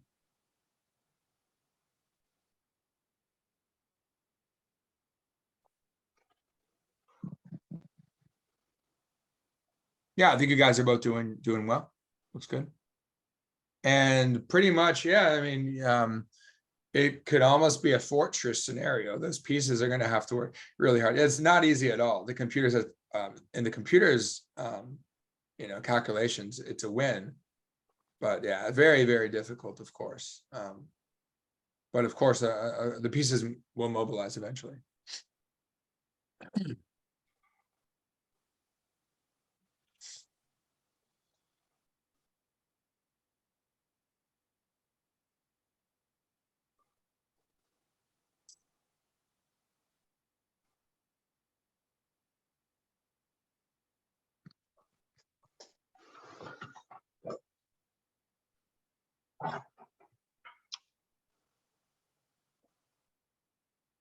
That's the conundrum, right, Richard? Yeah, yeah, correct. How do you mobilize? That queen is it's kind of like, you know, they say if the queen has taken material early on, like if she's taken a poison pawn, a lot of times you should not, you know, it's counterintuitive. A lot of times you should not retreat your queen and re-centralize. Usually you should shore up your forces. But a lot of times you just keep your queen out there because she's so powerful. So she just kind of, she annoys them. As long as you don't trap your queen, it's very double-edged. But like, so Andrew's queen being active out there, it's certainly stymieing your efforts here.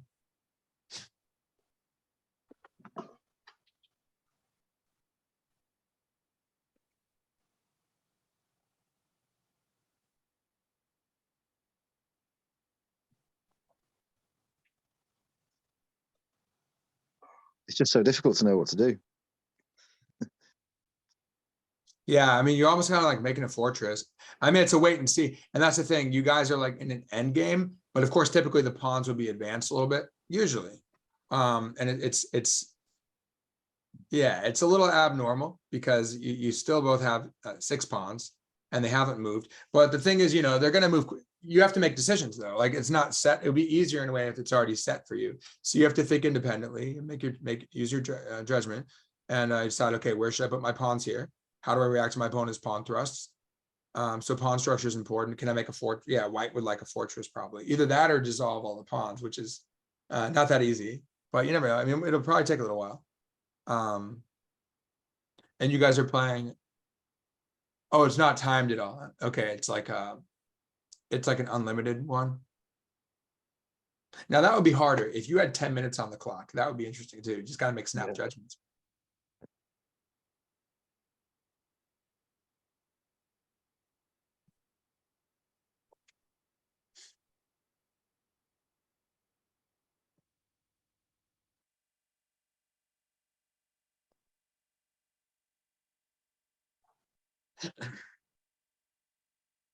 Wait, what just happened?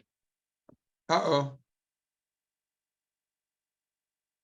D5. So it's the kind of thing where you see it now and it's fine. Like, wait a second, I've moved that pawn. Now it's hanging. Okay, well now, well, I guess we have a new scenario, right, Richard, where now it's like he's trying to win, but you have a fortress, right? Sorry about that. That must be, I know that's annoying when that happens.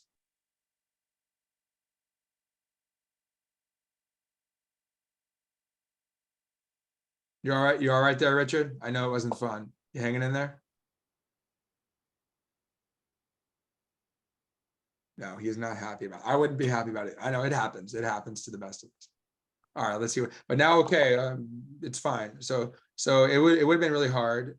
Now, you know, you can try it again later, but now it's like, okay, can the queen beat the rook and the bishop? It's quite difficult still.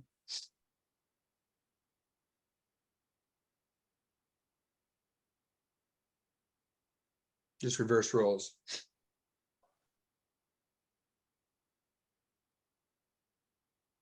Same thing. You stay solid, aim for a fortress or trade off all the pawns, ideally.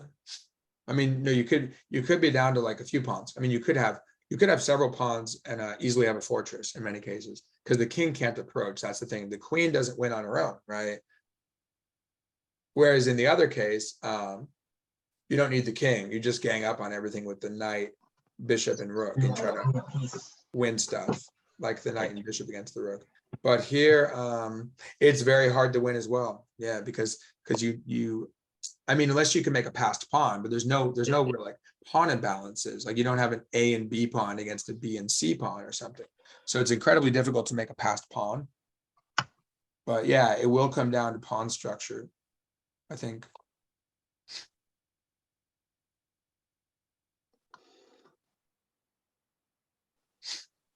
You there, Richard? Yeah, I realized I hung a piece. Sorry. Yeah. Sorry about that. I know No, that's it happens. exactly. I think that's the thing with multiple pieces, correct?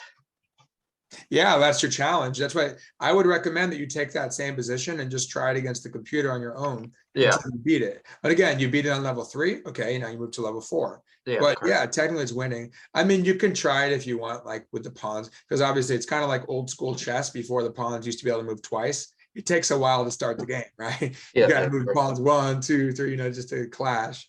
So yeah, you could play slightly differently if you want with fewer pawns. You could do this too, you know, maybe play with a 10-minute game and that'll force the tempo of the game. Yeah, yeah, correct. But yeah, that's a big challenge though, is don't hang pieces. Mhm. Not even, it's not even necessarily looking at them all. It's piece awareness, but it's about Yeah. it's about I think the it's setup. If you have the right setup, you don't have to think about it that much until you take that critical moment and begin advance. Well, you began advancing D5. There you go. D5. correct. We can C6 fundamentally. Okay. Oh, that's a good maneuver there. That's a good pawn formation. So it's a little dangerous, of course, with the E pawn coming. What do you do about that? But I think, Richard, I think overall your structure is pretty good. Your setup's pretty good, but now that E pawn, okay, you have to assess the danger of that. Yeah, yeah, correct. Let's see here.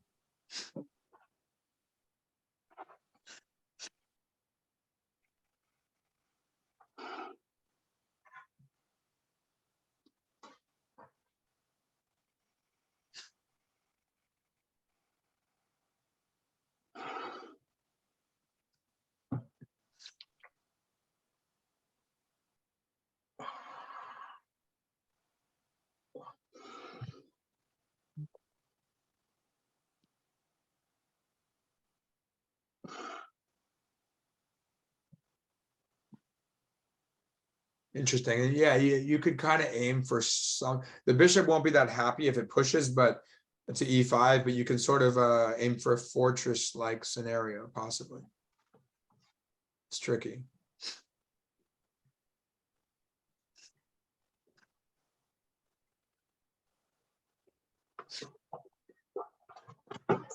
Okay. I mean, Interesting. the bishop's out of play for now. Maybe it'll come at F8 later. Now the question is, yeah, so he's trying to use his pawns, Andrew using your pawns. Question is, yeah, can you mobilize everything and can you attack any targets? That's the hard part. But no, I think it's not a bad idea. I mean, sure, the bishop's blocked, that's not permanent, but just fixing the pawns in place is usually not a bad idea. Try to create any targets. Because yeah, you're not going to win without targets if everything's safe. Oh, interesting. Just check that. But now you got to worry about your G pawn, right? Just got to be careful. But if you trade off the pawns, fine.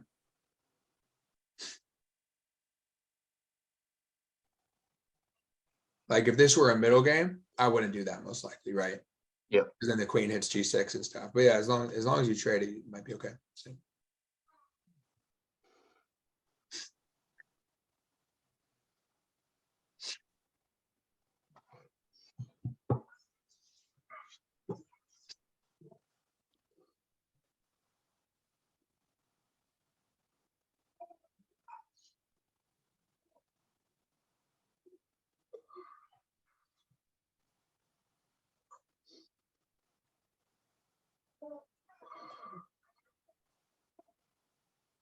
I don't know if this is a crazy idea. I'll try that. Well, I mean, she returns. I mean, it's not a crazy idea because I mean, you got to respond to that, right? You still Yeah, correct. force your opponent to make a correct move. Yeah, I mean, what do you do? D7 or D8?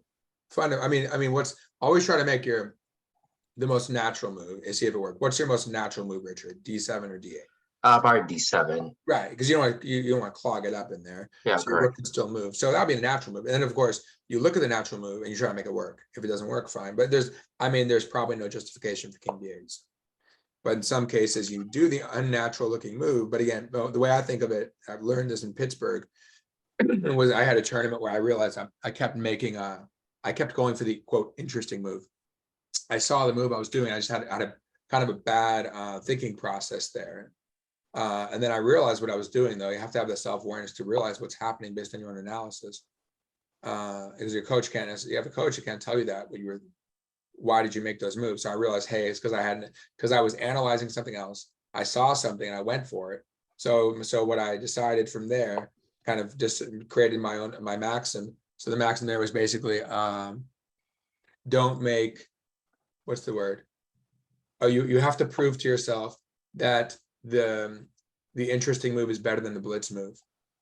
the move you'd make, your instinctual move, you'd boom, you do it in the blitz game, the natural looking move, right?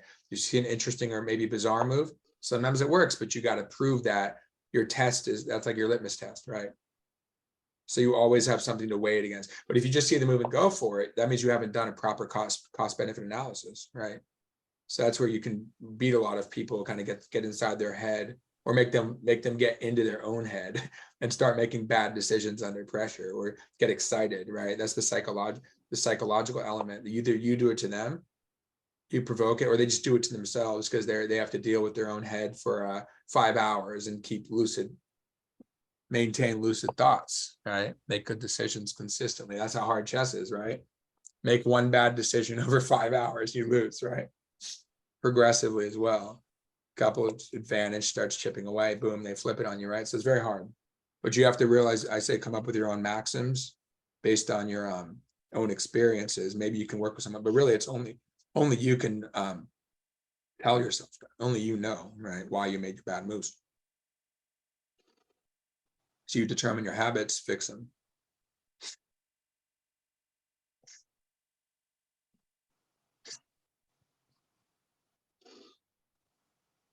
Now, I'm not sure if the young child prodigies do that or not. They just play good chess. I don't know if they think about the things that adults think about with psychology, but they're just good, right? But still, it's something that self-awareness is very important, right? Otherwise you won't learn really from your mistakes.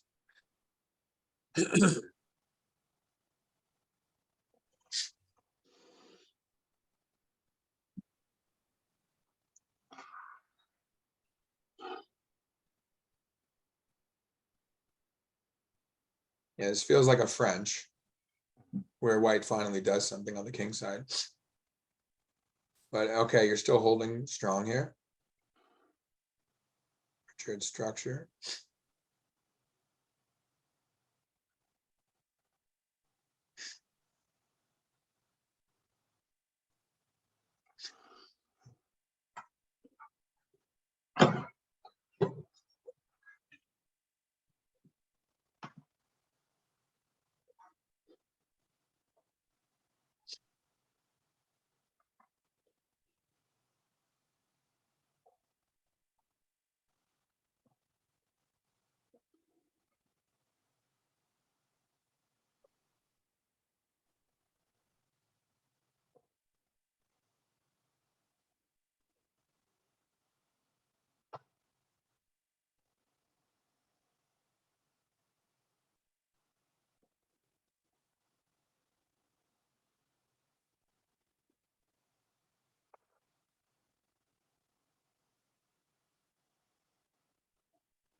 Interesting. So trading down. Now, the more pawns that get traded, the more drawish it becomes. If you trade everything, there's no way to win. I mean, black will just sit there again with 1 or 2 pawns or nothing. Black will easily draw with the rook and bishop against queen, or win if white blunders. But here it's it's getting close. But obviously, where's the weakness in black's position?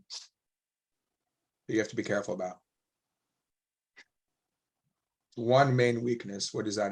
What is that, Richard? In black's position? Yeah, the main, and I don't know if you, I think probably. I mean, yeah, it's a G5, then the king moves over to support a mate. But in terms of, I don't think you get mated here, but in terms of your pawn structure, think about that. You don't even have to say it. Correct. But yeah, think about where the weakness is. Obviously, that's what you need to be careful about. But still, it's the question is it attackable? We'll see. If it's not attackable, you're fine. But all he needs is one, well, ideally 2, the principle of 2 weaknesses. But if he has one really attackable weakness, then he should be good. So you see, obviously, you see what he's looking at. We see it, right? It's E6. Yeah, correct. But as long as you obviously only have one move, but once you guard it and you block his checks, the question is, enough. And then that's like what we talked about in the other game, what you'll see in the other position, how to handle 2 sides. But here everything's quite close. The pawns aren't so separated. It'd be very hard to deal with like bishops are very good at dealing with pawns, far-flung pawns. But here they're almost together. The missing link is D7, right? So your king is there. So it's very hard still. We'll see. But certainly, Andrew, you've made progress on the king side / center, but see if it's enough. It's all about fortress defense possibilities now.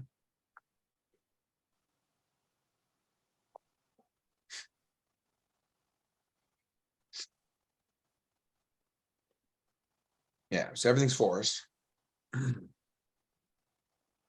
And then now we'll see what Andrew could come up with. It's not easy.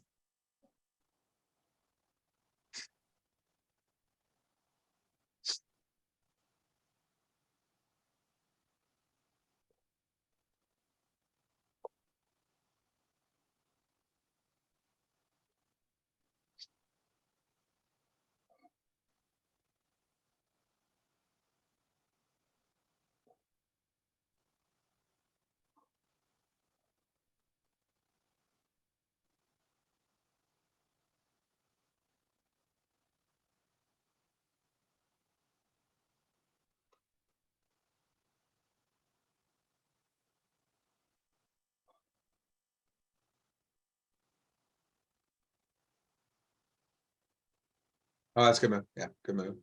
Got to get active. Passive defense fails almost always. And that, again, unless you just have a pure fortress and you just sit there. But that's what players like. That's what players such as Trey Ball tried against Capablanca with the V is for V for victory game.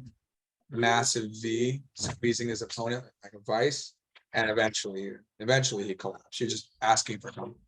So yeah, trying to be active is usually good.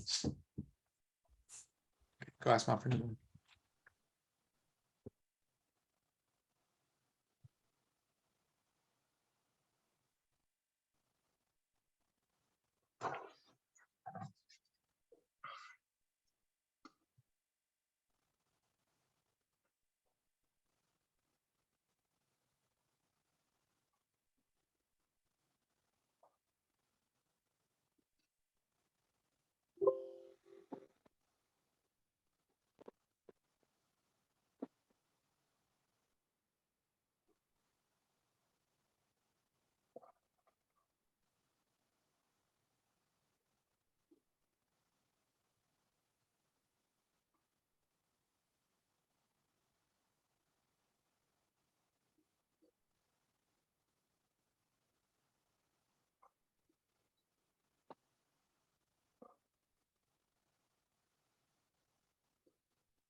No, hang the pawn. The pawn hangs.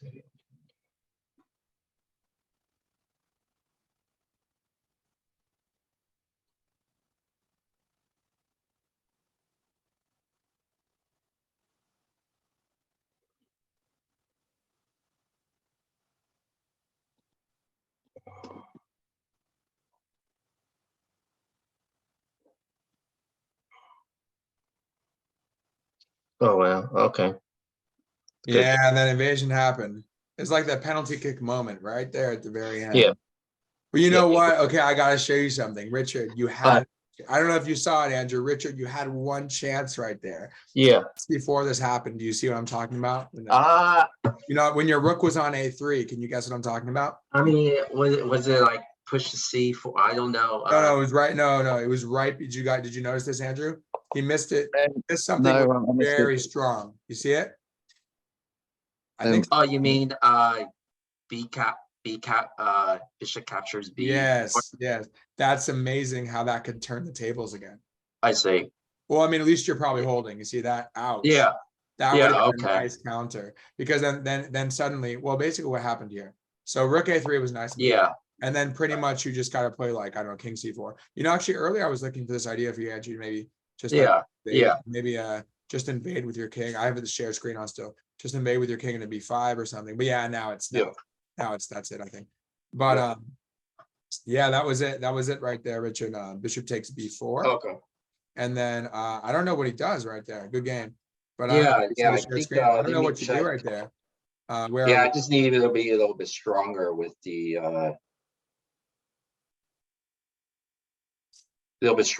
tactics. right, a little more tactical awareness. Now it's one thing if you get, well, are you good at tactics like isolate? Because it's different when they're isolated in a puzzle versus Well, the puzzles one I find are not that realistic. yeah, So yeah, exactly. But you're good at the puzzles though? I mean, decent. I haven't done it for. Yeah. I mean, I don't think chess is 90. I don't agree with that saying. I mean, obviously it's an exaggeration when people say chess is 99% tactics. It's not, but it does. But often games do come down to it. And I Yeah. mean, when you're doing, I mean, it's about good calculation, sort of. Yeah, tactics, correct. right? So Correct. whatever you're looking at, like we had the big ideas in mind, but when it came down to it, with like the Mhm. first game we did, we still had to do some hard calculation to make sure that we'd finish them off. Mostly when we finished them off and stuff. But Yeah. Andrew, good game, huh? That was fun, wasn't it? Yeah. Oh, Yeah. it was really great. I think because I make like in my games I make like huge errors and like blunder something every now and again. I think if it could have been quite different, you know, if you didn't do that blunder. Right. That was your Um, probably only mistake, really. You played great, but that was a huge mistake because it could have he could have, I don't know about winning, but suddenly well, you'll be up points, I guess. So that one move, I mean, you guys was going on for a while, and I guess we have to finish anyway, but it was like at the end. But it's amazing, you know. It's kind of like to say accidents happen right near your home. I guess right when you come home or whatever. But yeah, you start to relax and it's like, oh man, bishop takes b4, and then you're gonna get C, and I don't think there are any checks or anything. No, there are no checks. Well, no, you can even tuck back. I think you just take here, check. It doesn't really matter at that point. As long as you know, well, e6 was a big problem, but you would need a second weakness. Well, yeah, so it's tricky, but and you started to come in. Yeah, I don't know how you win this actually. Let's check. Let me just take a quick look. If it thinks you're still winning, or if there's like, probably you're still winning, obviously here. But at this moment, Yeah. Yeah. Correct. it says no. At this point, it gives you an equality. Yeah. You take queen d1 or whatever, take moves with Yeah. check. But then you're fine. I mean, you're not going to get this. And this is where you get a fortress. I don't think, I mean, you never know. I mean, black could try to outplay here. Yeah. Like, let's say they win more. Like if black gets Yeah. this, Correct. and then black could win this, you know, if you get that, that'd be great. You know, rook here, you know, takes these, bishop d6, game over, you know, just stop some checks and push your pawns eventually. But and threaten some tactics. But yeah, I think that was it really. It was just a computer. Let's see if it shows any spikes. It's a, you know, I'm not in the account, but I don't want to overdo that, but just gives you a sense of if there were any, usually using the computer to see if you missed something, or just to verify, not to be over dependent, but just to see. Okay, go. Yeah. So let's see. Let's see. I don't know if you guys have any. Oh, yeah, no, Richard has kids. Yeah, you have one or two, Richard, right?